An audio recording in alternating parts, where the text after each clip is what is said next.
Imagine waking up tomorrow morning and discovering that every trace of human memory has vanished. No books, no files, no archives. The stories of our ancestors, the discoveries of science, the wisdom of philosophy, all gone in an instant. Civilization might still stand, the cities, the monuments, the technology, but without the memory that gives them meaning, what would remain of humanity? We would be like actors on a stage, performing without a script, unable to recall who we are or why we began. And this is not merely a fantasy. History itself is filled with moments where humanity suffered collective amnesia. Libraries turned to ash, sacred texts erased, generations of knowledge that took centuries to build, gone in a single night of fire or war. So the question remains, if so much has already been forgotten, what else might still be missing? What secrets, what ideas, what truths once existed, now hidden forever from our eyes? Perhaps the greatest symbol of forgotten knowledge is the Library of Alexandria. Built in the 3rd century BC under Pharaoh Ptolemy II, it was said to hold up to 500,000 scrolls, works of science, medicine, philosophy, and history gathered from across the known world. No one knows exactly how it was destroyed. Some blame Julius Caesar's fire during the siege of Alexandria in 48 BC. Others suspect later invasions or gradual neglect. But the result was the same. Countless scrolls turned to ash. Imagine what may have been lost. Mathematics centuries ahead of its time, medical cures that never returned, entire histories of vanished civilizations. The fire did not only consume paper, it consumed possibilities. Some scholars believe that if the library had survived, humanity might have reached the modern age centuries earlier. Instead, its silence warns us. When knowledge is lost, the future itself is delayed. Across the ocean, another tragedy unfolded. The Maya civilization, once flourishing in Central America, created countless books, written on bark paper, filled with knowledge of astronomy, mathematics, and ritual.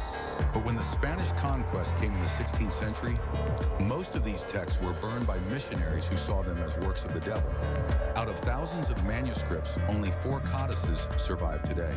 The surviving codices speak of the movements of Venus, complex calendars, and rituals we barely understand. But for every page that remains, thousands more have vanished, taking with them a universe of ideas. What secrets of medicine, what philosophies of life, what visions of the cosmos were erased forever? The silence of the Maya is not just history. It is a reminder of how fragile knowledge can be. Not all lost knowledge was destroyed by fire. In many civilizations, entire books were banned, locked away, or deliberately erased because their ideas were seen as dangerous to power or too radical for their time. From the heretical texts of medieval Europe to the suppressed philosophies of ancient empires, knowledge was often hidden not by accident, but by design. What was too dangerous for rulers to allow the people to read? Some banned works were scientific, challenging old beliefs. Others were spiritual, offering new visions of life. Whether hidden by priests, kings, or conquerors, the result was the same. Humanity lost a chance to grow. These forbidden books remind us that forgetting is not always natural. Sometimes it is enforced. And each time, the silence grows louder, because we can only guess what was taken from us. But sometimes knowledge does not need to be banned or burned. All it takes is chaos, collapse, and time, and memory itself begins to fade. When the Roman Empire collapsed, Europe entered what historians call the Dark Ages. Roads crumbled, cities emptied, and with them much of the knowledge that once fueled science and medicine was forgotten. Techniques once known, like advanced surgery, concrete engineering, and complex water systems, vanished for centuries. Generations had to relearn what their ancestors already mastered. Without access to written texts, knowledge survived only in fragments, passed by word of mouth, hidden in monasteries, or buried in forgotten ruins.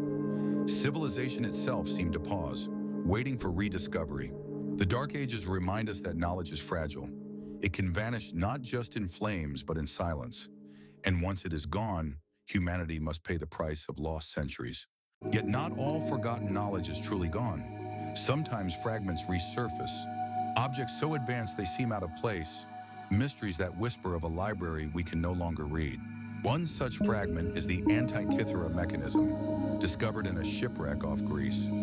Over 2,000 years old, it could track the movements of the sun, moon, and planets with astonishing precision, like a computer lost in time.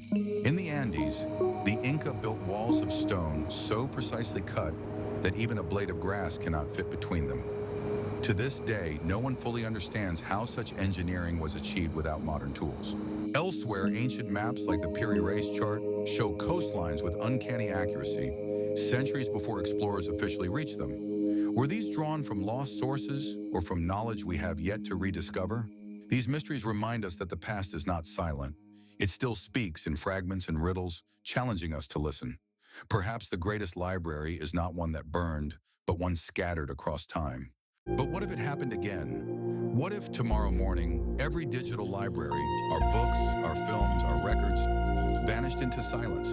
The cloud is fragile. A solar storm, a global cyber attack, even a single failure of power could erase decades of collective memory. Imagine waking up to a blank internet. No Wikipedia, no archives, no history to guide us, no science to heal us. Hospitals would lose patient records, scientists their research, students their lessons. Knowledge, the very lifeline of progress, would dissolve overnight. Economies would collapse when banks and governments lose their digital memory. Money itself would turn meaningless, like paper in the wind. And yet, even then, fragments would endure. In notebooks, in whispered stories, in the fragile chain of memory that links one generation to the next. The question is not whether knowledge can disappear. It can, and it has, but whether we are ready to protect it before silence falls again.